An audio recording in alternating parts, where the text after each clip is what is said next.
Hello students, you are welcome. We had been studying about the chapter Kings and Chronicles. Our fourth point was the Akbarnama and Bashanama. Yesterday we have studied about Akbarnama which had been written by Abul Fazl. Who was Abul Fazl? Abul Fazl was a court historian of Emperor Akbar. Let us know something about that also.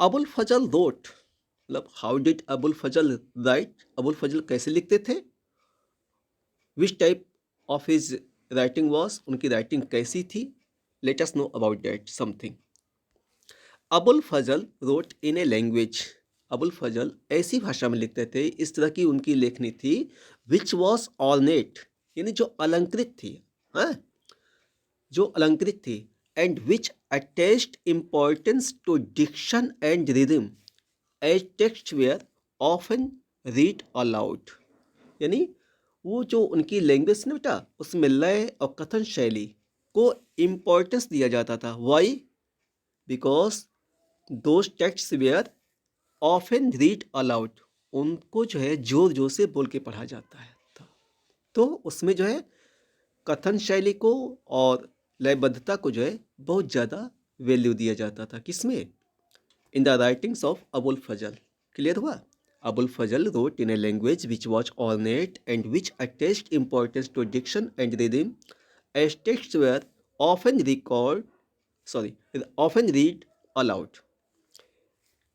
चूंकि उस समय की वो जो बातें थी उनकी लिखी हुई उन्हें लयबद्ध तरीके से जोर जोर से गा करके पढ़ा जाता था तो उसमें जो है उन्होंने बढ़िया अलंकृत वर्ड्स का यूज किया था ठीक ना Abul Fazl was considered the best poet of the court इन्हें जो है उस समय के कोर्ट के पोइट्स में या हिस्टोरियंस में द बेस्ट माना जाता था और तमाम लोग इनको फॉलो करना चाहते थे समझना ना देखिए लिखा हुआ there was a large number of writers यानी लेखकों की तमाम लोग लेखकों की अनगिनत संख्या ऐसी थी who wanted to write like Abul Fazl जो अबुल फजल के जैसा ही लिखना चाहते थे ठीक है now let us know about Badshahnama what was Badshahnama the Badshahnama was also a chronicle just like the Akbarnama Badshahnama भी जो है अकबरनामा की तरह एक क्रॉनिकल थी and who wrote Badshahnama what was his name was Abdul Hamid Lahori. Who was he?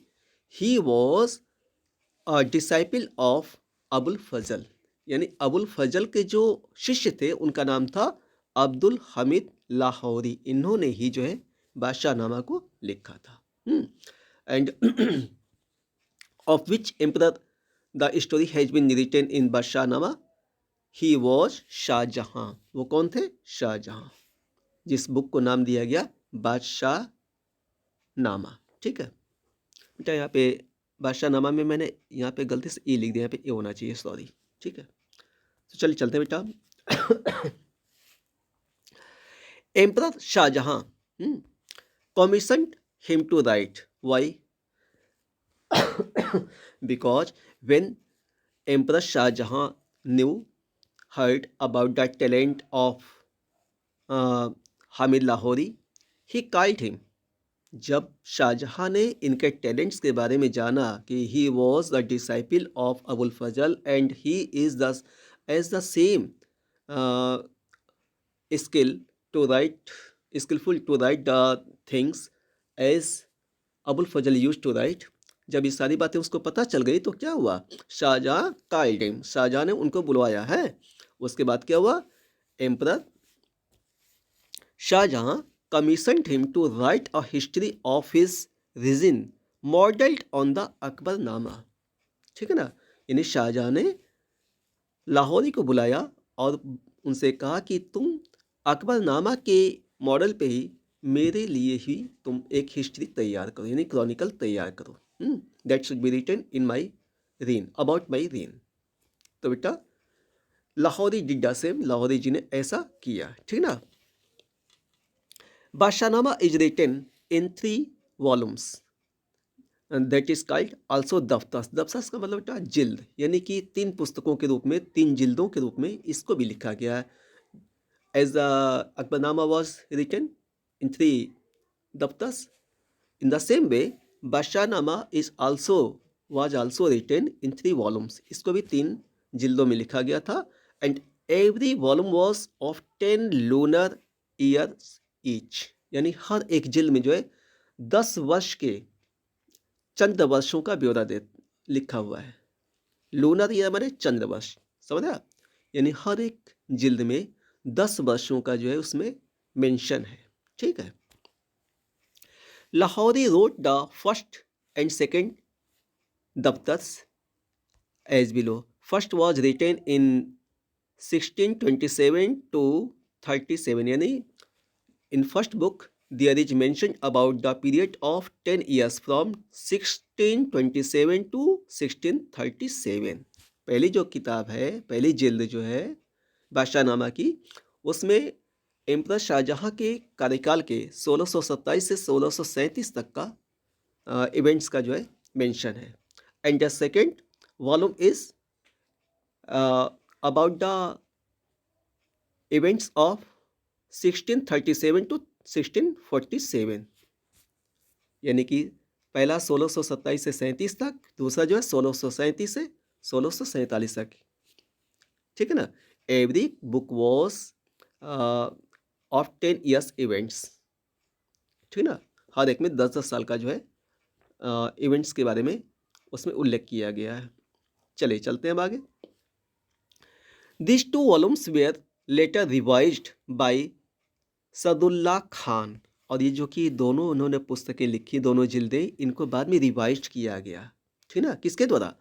Bye Sadullah Khan. हुआ Saadulla Khan, he was a वजीर of emperor Shahjahan, यानी सम्राट शाहजहां के वजीर जिनका नाम सदुल्ला खान था, उन्होंने इन सबको जो रिवाइज किया, ठीक ना। उसके बाद चलते बेटा। Due to infirmities of old age Lahori could not write the third part of Badshahnama, यानी अब बुढ़ापा आ गया था, बुढ़ापे की आवश्यकताओं के कारण जो लाहौरी जो थर्ड पार्ट था उस बुक का, बादशाहनामा का, he could not right anymore, अब उसे नहीं लिख पा रहे थे। And that was completed by Waris, he was also a historian of Akbar's court. और तीसरी पुस्तक को जो है वारिस के द्वारा लिखा गया, जो कि खुद भी एक इतिहासकार थे, ठीक है। सॉरी, अकबर बोल रहे हैं, शाहजहां के कोर्ट में उस समय जो इतिहासकार थे वारिस, उनके द्वारा लिखा गया, ठीक है। फिर चले चलते बेटा, उसके बाद क्या हुआ? These books were translated from Persian to English language, क्योंकि ये सारी जो बुक्स थी, क्रॉनिकल्स थी, वो पर्शियन लैंग्वेज में लिखी गई थी, जिसको बाद में जो है इंग्लिश में ट्रांसलेट किया गया, ठीक ना। और ये चीज़ें जो है कब कब की गई? इन 1784, 1784 में क्या होता? There was founded established the Asiatic Society of Bengal, समझा। यानी एशियाटिक सोसाइटी ऑफ बंगाल की फाउंडेशन रखी गई, और किसके नेतृत्व में? The founder was William Jones, यानी एशियाटिक सोसाइटी ऑफ बंगाल के जो फाउंडर थे वो विलियम जोन्स थे। और कब रखी गई थी, इसकी स्थापना की गई थी? इन 1784, ठीक है। मतलब 1784 में विलियम जोन्स ने जो है एक कार्यालय की स्थापना की, जिसका नाम रखा गया एशियाटिक सोसाइटी ऑफ बंगाल, जिसने कि इन सारी चीज़ों को जो है स्टडी किया, और वो सब जो है यहाँ के राजाओं के नेचर के बारे में, उनकी कार्यशैली के बारे में, उनके धर्म के बारे में, जो कुछ भी था वो सब अध्ययन कर रहे थे, और जान रहे थे कि ये लोग कितने जनरस हैं, काइंड हार्टेड हैं, और what are the weakness of this emperors, इन राजाओं की, सम्राटों की क्या क्या वीकनेस है, इन सारी बातों को सब अध्ययन कर रहे थे, ठीक है ना। तो Akbarnama was also translated by Henry Beveridge, ठीक ना। सबसे पहले जो है अकबरनामा को अंग्रेजी में अनुवाद किया गया हेनरी बीवर्ज के द्वारा, ठीक है। और इसके बाद बेटा अगला पॉइंट है आपका the ideal kingdom, we shall study about it the next day. That's all, thank you.